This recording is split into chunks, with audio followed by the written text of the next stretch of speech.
we have a long history of UFOs, and of course there's been a lot more activity in the last few decades since we invented the atomic bomb, and they're very concerned about that and the fact that we might use it again. And because the whole cosmos is a unity, and it affects not just us but other people in the cosmos, they're very much afraid that we might be stupid enough to start using atomic weapons again, and this would be very bad for us and for them as well. The first question you have to ask is, how many species are there?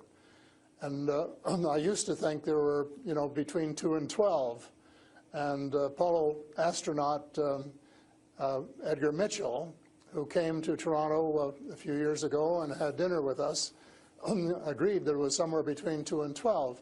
But the latest reports that I've been getting from various sources are that there are about 80 different species. And some of them look just like us, and they could walk down the street and you wouldn't know if you ran, walked past one. And they're what we call the Nordic blondes, and also the tall whites, who are actually working with the United States Air Force in Nevada. They're able to get away with that. They had a couple of their ladies dressed as nuns went into Las Vegas to shop, and they weren't detected. And I have a friend who saw one of the men walking along the street, and somebody who would recognize that they were different, and he did. So there are those kind, and then there are the short grays, as they're called, and they're the ones that you see in most of the cartoons.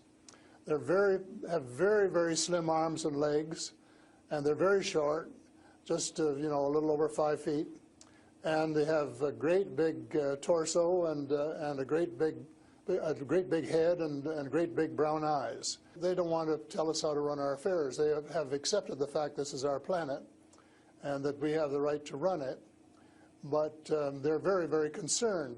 They don't think we're good stewards of our planet. We're not. We're clear-cutting our forests, and we're polluting our rivers and our lakes, and we're dumping sewage in the oceans, and we're doing all sorts of things which are not what good stewards of their homes should be doing, and they don't like that, and they've made it very clear. And as a matter of fact, they have given us a warning. How? And this has come from more than one source. How have they made it clear? What have they done? They have talked to people. One of the chaps I talked to about a month ago was interacting with them in 1974, he and his brother, in Peru, and they were taken to Andromeda, teleported, and they were told what the people there think, and that we're really wrecking our planet, and in fact that something dreadful is going to happen to it if we don't smarten up and change our ways.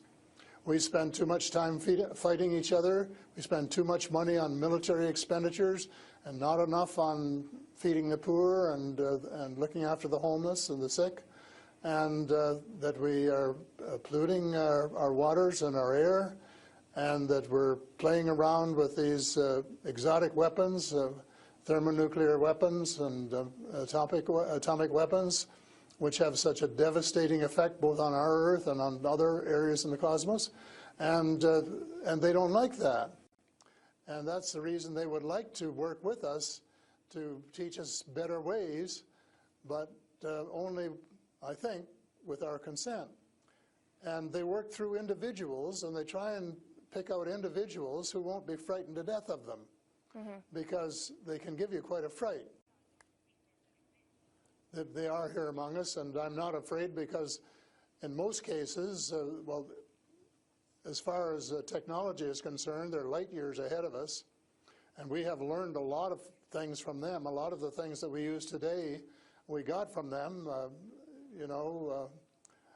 lead lights and microchips and Kevlar vests and all sorts of things that we got from their technology, and we could get a lot more too, especially in the fields of medicine and agriculture, if we would go about it peacefully.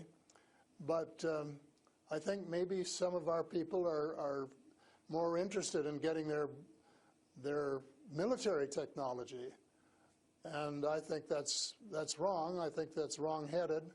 And that's one of the things that, that we're going to have to change, because we're going to have to work together. Talking about all of us, everywhere on the planet. They come from various places. For a long while, I only knew about ones who came from different star systems.